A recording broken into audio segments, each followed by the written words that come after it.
All right, in this video, we're going to cover some of the rules to calculate the derivative. So the first one is going to be the power rule. So you're going to take the exponent, multiply it by the coefficient. So this n would get multiplied by the 1 in the front to give us the n, and then we lower the power by 1. So for example, if we had, let's say y equals, I don't know, x cubed, it would be y prime, so that's one notation. So y prime, 3 times 1 is 3x, lower the power by 1. If we had something like y equals 3x squared, let's say dy dx, the derivative of y with respect to x would be 6, and then lower the power by 1, you get x to the first power. The derivative of a constant is always 0.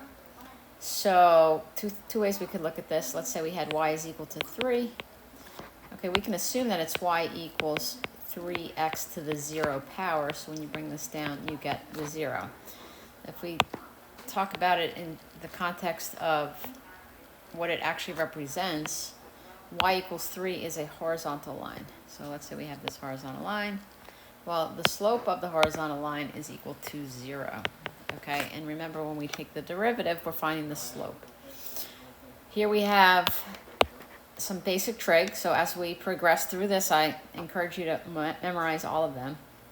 We're going to learn the 6 trigs, and then we're going to start doing the arc functions. So try to memorize them as we go along. Okay, so first is derivative of sine is cosine, cosine negative sine, and then e to the x is e to the x. What I recommend you do for the exponential here is sort of learn the formula for it. So for exponential, it's going to be to rewrite it,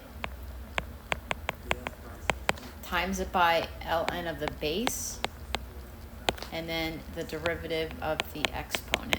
Okay, so this one would be, if I want the derivative of e to the x, I rewrite it, ln of e, and then times the 1, which is why we get e to the x. Okay, but when that base changes, it's certainly helpful to remember this. All right, so let's run through these real quick. First one, y prime is going to be, so it's 12, lower the power by 1, you get x to the 11th power. The second one, you want to rewrite it. So in 2.3, we're going to learn product rule, quotient rule. Okay, but anytime you don't have to use those and you can rewrite the function, I would certainly recommend rewriting the function. So for this, I would first rewrite it as y equals 3x to the negative 7th power, and then we can apply the power rule.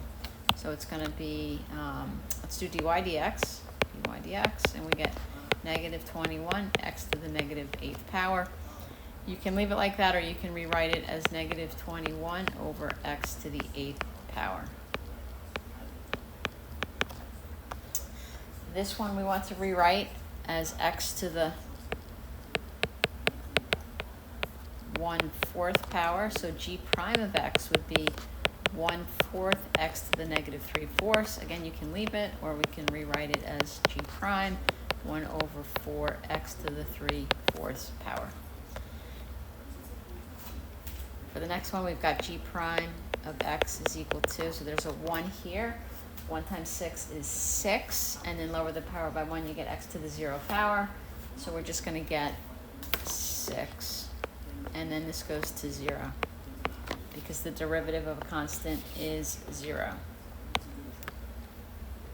So this one we have y prime, we're going to say 4 minus 9x squared. So for trig functions, what I would recommend that you do is just write the constant and then take the derivative of the trig function. In the next section, we're going to cover product rule. So you could apply the product rule here, but you don't have to. And I'll show you why in 2.3, why we don't do that. So you're really just taking the coefficient, so f prime of x, I'd write the coefficient, and then I would take the derivative of the function.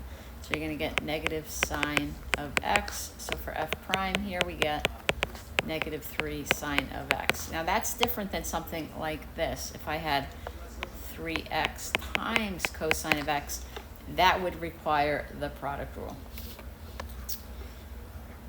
Here we've got, let's say, dy dx. The 7 goes to 0. Just write the 4 and then take the derivative of sine, which is cosine of x. This is x to the minus 1st power, so we're going to get g prime. So it's lower the power by 1. So it's going to be negative 1 x to the minus 2 e to the x, and then that goes to 0. So g prime of x, we're going to get negative 1 over x squared, and then plus e to the x.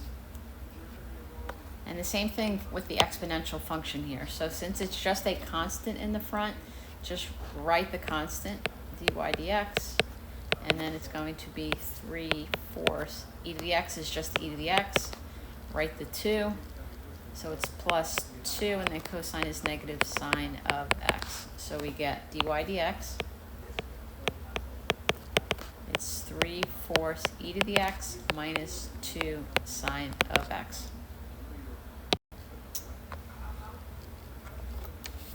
All right, here they want us to find the slope of the graph at the point. So we want the slope of the curve at a given point. So remember, we use the tangent line. We find the slope by finding the first derivative, okay? So I'm going to derive. So we start with f prime of t. So the 2 goes to 0, and then it's, so this is negative 4t to the negative 2 is the function if I rewrite it. So we're going to get 8 and then t to the negative 3. So 8t to the negative 3. So I want f prime of 4. So it's going to be 8 over 4 to the third power. So it's 1 over, I'm sorry, it's 8 over 64, which is 1 over 8. So f prime of 4 is 1/8, which is also the slope of the curve at that given point.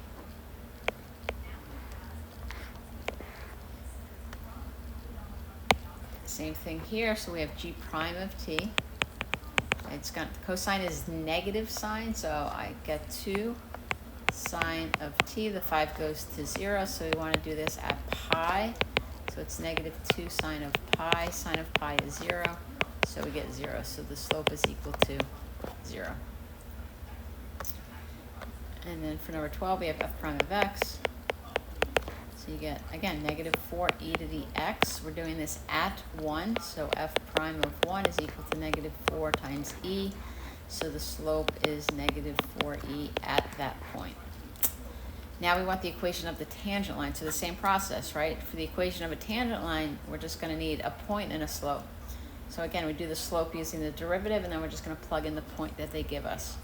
Okay? Because, again, try to understand what you're doing as we work through these. So again, I'm going to draw a parabola here for a second. So let's say we have a curve, and you wanted the slope of the curve, let's say, at that point.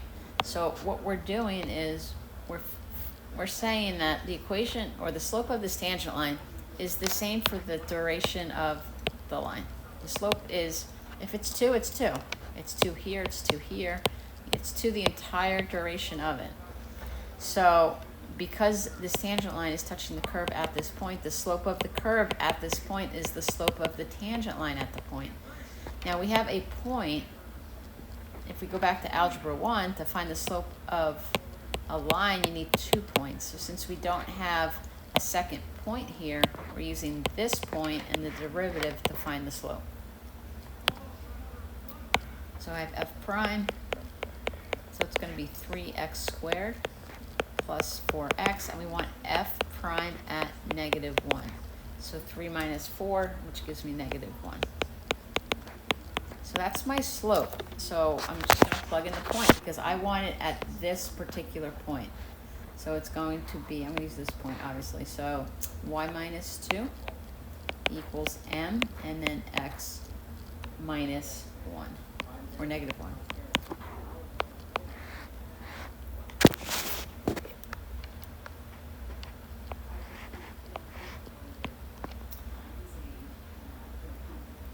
All right, for this one, I'm going to say f of x is equal to 2x to the negative 3/4. So again, you're going to have to rewrite it so we can apply the power rule here. So f prime of x is going to be negative 6/4, which is negative 3/2. So negative 3/2, lower the power by 1, so negative 7/4. And we want this at 1, so this works out nicely. So f prime of 1, it's going to be negative 3/2. The 1 just is 1, so negative 3/2 is my slope. So then we're going to do the equation of the tangent line. So we've got y minus 2 equals m, and then x minus 1.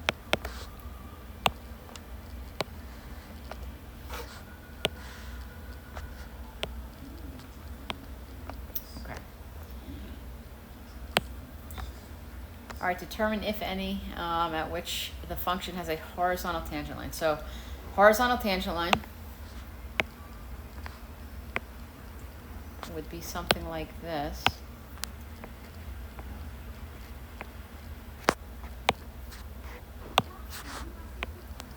Would be like that. So that's a horizontal tangent line.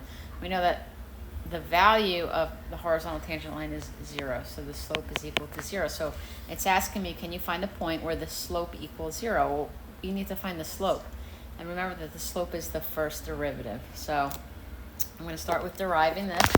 So we get y prime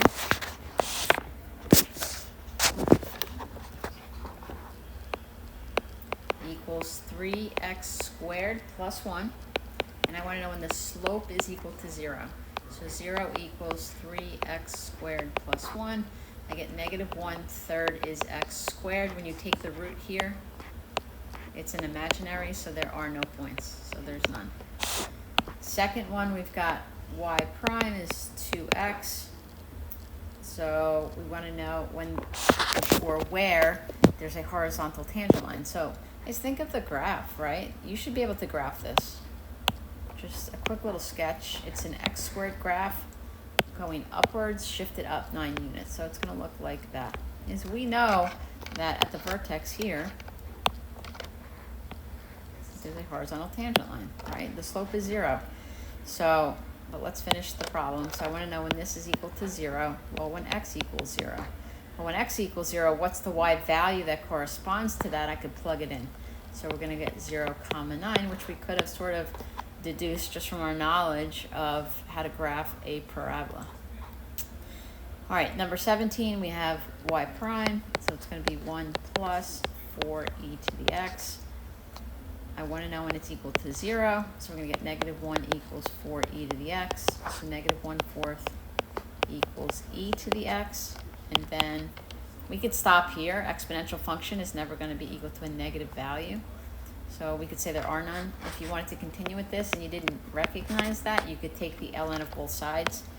But then you'll recall that you cannot take the log of a negative number. So if we did ln here, let's say I went to do this, do ln, that would cancel, and we would say no solution at that point. All right, number 18 is this is a typo. It was supposed to be y equals root 3x plus 2 cosine of x. All right, so I take the derivative, so we get y prime. So I get root 3 plus 2 and then negative sine of x, which y prime is root 3 minus 2 sine of x. Again, we want to know when the slope equals 0. So I could say 2 sine of x equals root 3. When is the sine of x equal to root 3 over 2? So root 3 over 2, I'm looking at, so it's 60 degrees, so we're going to get pi over 3. And then I'm looking at the second quadrant, so 2 pi over 3.